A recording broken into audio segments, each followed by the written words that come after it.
Hello guys, good morning. कशी आसात तुम्ही सगळी? आय होप तुम्ही सगळी बरी आसली. म्हजें नांव अंकिता आनी वेलकम करता तुमकां सगळ्यांक म्हाज्या चॅनलाचेर, जेचें नांव आसा गोवन क्रिएशन 2.0. आयज आसा ट्यूजडे, टायम जाल्लो आसा, टायम कांय खबर ना. आनी आयज लेट जाली म्हाका उठपाक. आनी आयज ट्यूजडे गौतम पुजा बीन करता म्हणून रावलें. कालूय लेट जालें आमकां येवपाक. एक्चुली आमचें हें आसलें पळय, सामान आसलें पळय, तें 8:30 पडटा सोंपलें. पण मागीर अशें खूब वगत बंद उरता.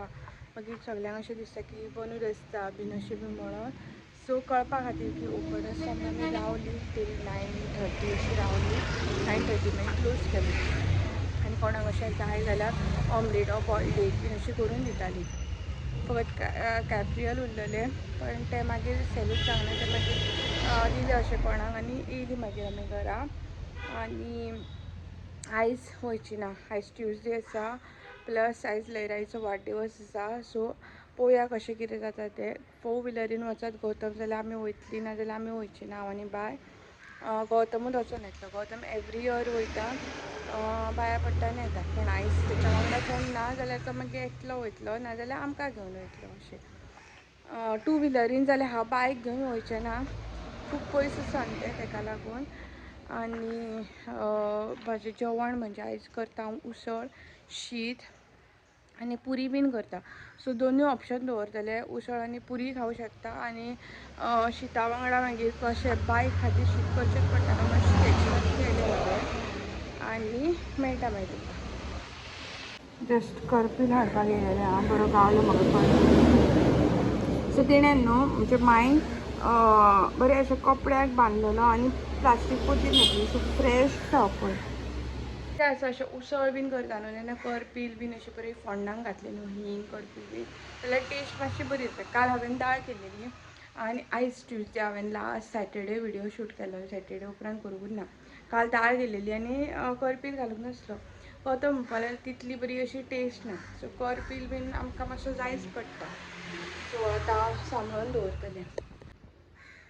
हेका न्हू गायज आमचे भाशेन म्हणटा रामफळ, पण सिताफळूय म्हणटा. पण सिताफळ अशें ग्रीन आसता न्हू. हें आमच्या नेबरान बायक दिल्लेलें, तेंगेर जाल्लें म्हणून फर्स्ट. सो आतां हांव कट करता आनी बाय खाता जाल्यार पळयता. आमी एकदां हेची आयस्क्रीम बीन केलेली आनी आमच्या मामागेर न्हू हें खूब जातालें पयलीं आमी ल्हान आसतना.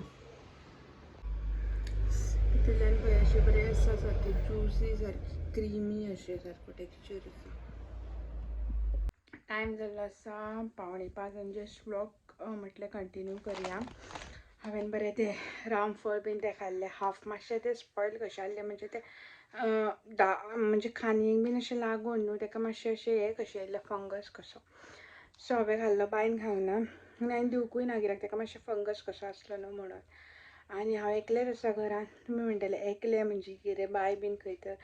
सो गौतम बायक घेवन मॉलान गेला. तें सारकें एक्सायटेड जाला सारकें म्हाका आपयतालो. हांवें म्हटलें हांव येयना.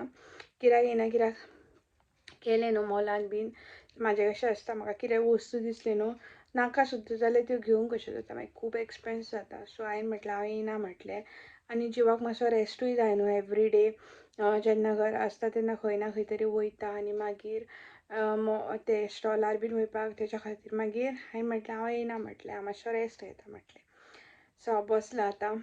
पळोवया कशें कितें तें. हांगासर वयपाचें, लयराई वयपाचें, शिरगांवा. कितल्यांक घरा पावतलो गौतम आनी मागीर पॉसिबल आसा वयपाक ओ ना पळय तें अकॉर्डिंगली आमी वयतलीं. सो आतां म्हटलें मातशें उलोवया तुमचे कडेन.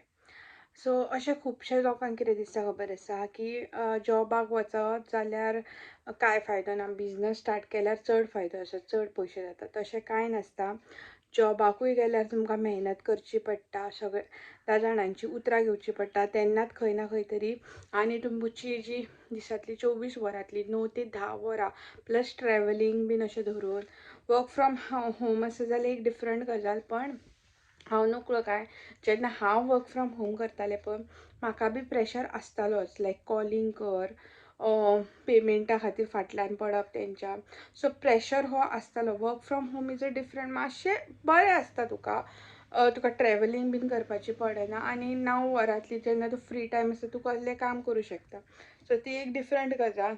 बाकीच्या वर्क फ्रॉम होमाची म्हाका काय आयडिया ना, पण जे जॉब करता पळय तांकां बी मेहनत करची पडटा, ट्रॅवलिंग करचें पडटा आनी तेन्ना तुका पयशे गावता. आनी बिझनस समज तुमचो स्मॉल बिझनस आसा, तुमचे कडेन लायक बॅकग्रावंडांतल्यान तुमकां कोण हेल्प करूंक ना की बिझनस सेटअप करपाक.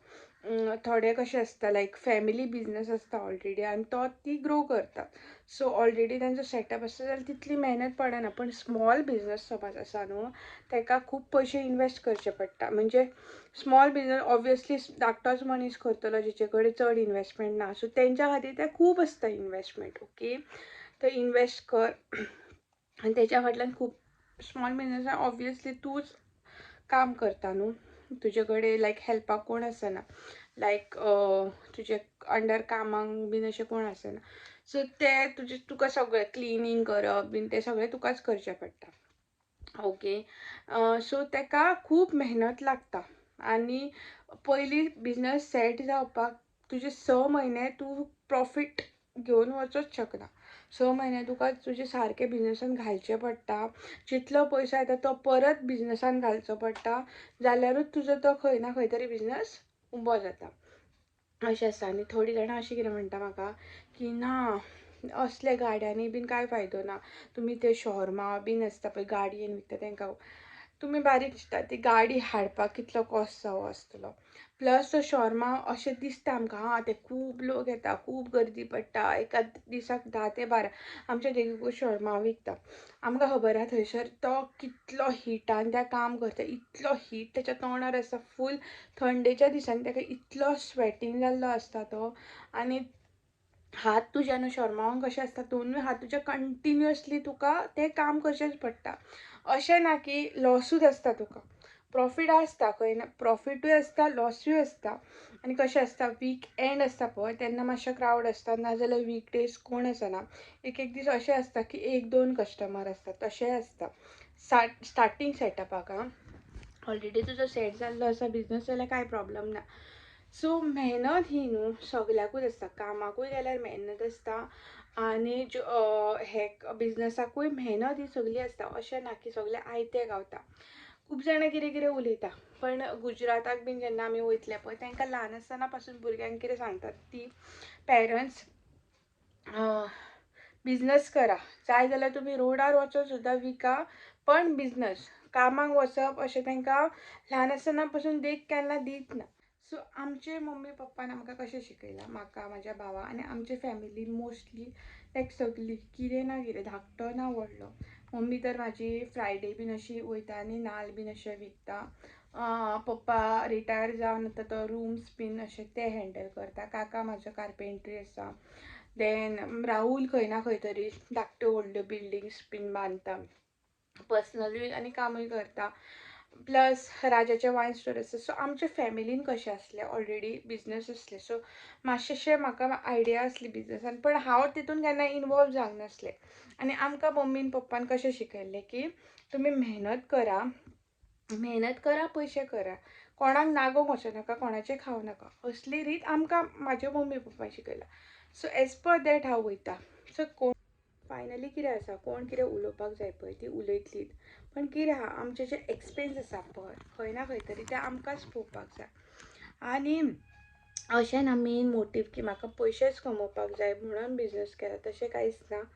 म्हाका अशें लायक घरान बसपाक आवडना, भायर गेल्यार कितल्योश्यो आतां गजाली कळोन येता, भायल्या जगाची आयडिया गावता. घरान 4 भिंतींनी तूं बंद आसता तेन्ना तुका भायल्या जगान कितें घडटा, कितें जाता आनी तूं डम जाता.